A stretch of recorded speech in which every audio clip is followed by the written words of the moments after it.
So let's look at the fraud case study, which is in your, I hope you have read it. I know that we didn't have the solution.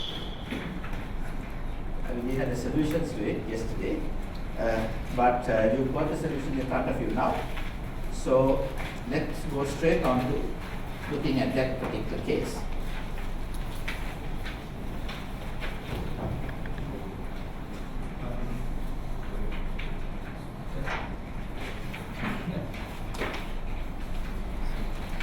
As you will see, the accounting computations are very, very straightforward. Very straightforward. So, I mean, even for those who haven't read it, let me explain what it is. The car company has given an order for 1,500 units of a particular component. They say that you must make it for $155. Your target return on sales is 25%. So return on sales per unit is $38.75, which means that you must try to make it at $116.25. Okay, in total, if you multiply that by 1,500, it's for $174,375. So you initially do a computation of your drifting cost. So variable cost per unit, fixed cost per unit, defective units. Now, I've got it clear, but you know what I'm talking about now when I say defective units. Those units that you made yesterday that I rejected. Okay, there is material there. There was labor that went into that. Okay, there was a cost involved in that. So defective unit costs $20. Tooling costs, these are your staplers and so on that you used, $2 per unit. Okay, special tools that you require. So at the moment your drifting cost is $22,000 on a unit basis and total. So you can see that in total your engineer should be trying to reduce cost by $46,000. So now you hand them in order to give them this target. Now it's up to you. After they finish their value engine exercise, now you can do a few computations. They have actually reduced the number of defective units from 17.2% to 5.3%. Okay? So immediately that's a huge cost saving. And the difference between 17.2 and 5.3, so this is a percentage change. Okay? Times the defective unit cost, you have saved 20,000. In terms of tools, earlier they had used 45 new tools, now they are going to use 30. It's not much difference, but still everything adds up. That's another $1,000. And components, that's a big one always. Okay, if you can not reduce the quality, but reduce the component, as I told you, and still have to maintain that quality, doing some other way, you can get a great saving. So they managed to save 13% of that cost. So that means 15,600 straight away there.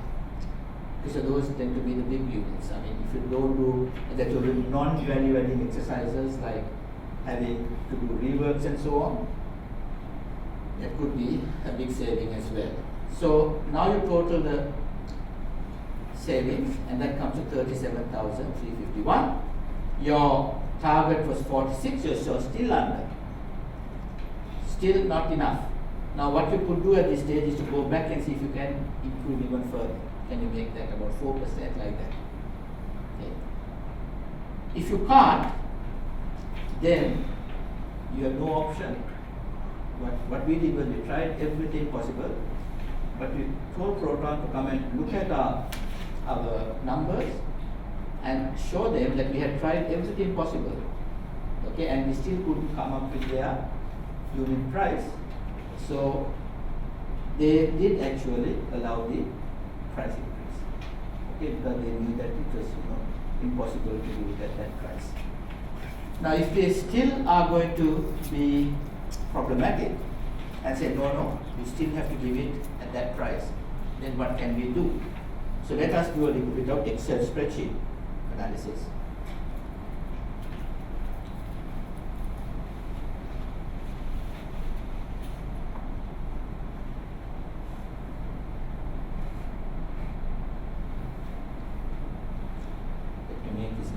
bigger. Right, so what you do is now do the same thing that you have got in front of you, the Excel. Okay, make sure that the model is done properly. Some of you know how to do this, but I will show you. What you do is you go to, first of all, remember that we are trying to make the shortfall 0. So I'm going to put my cursor on that point there. Then I go to data, what if analysis, goal seek. Okay, so now since your cursor is there, right, it will automatically come with that cell. Now I can't enlarge it, but that says what is it, B41. It's already there. So set that value, click that value, and we want to make that 0. Okay, by changing what?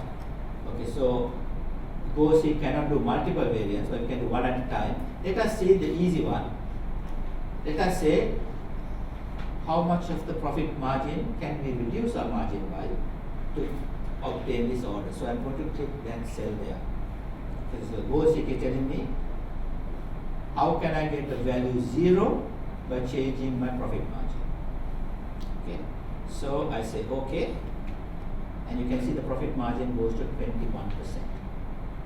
Now that is probably acceptable to the company in order to get this order from the car company, right? Between 25 and you lose the order, and 21% you get the order.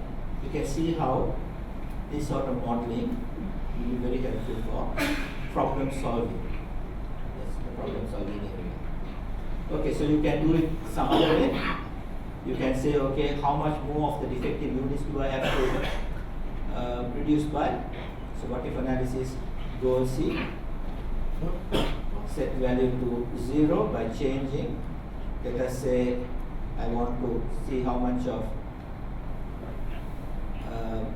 defective units I have to reduce further by. I click it over there. That's a more difficult exercise than the profit margin. And I say, okay, it's a huge change. It has to go down to 0.27. So that probably is not an easy one.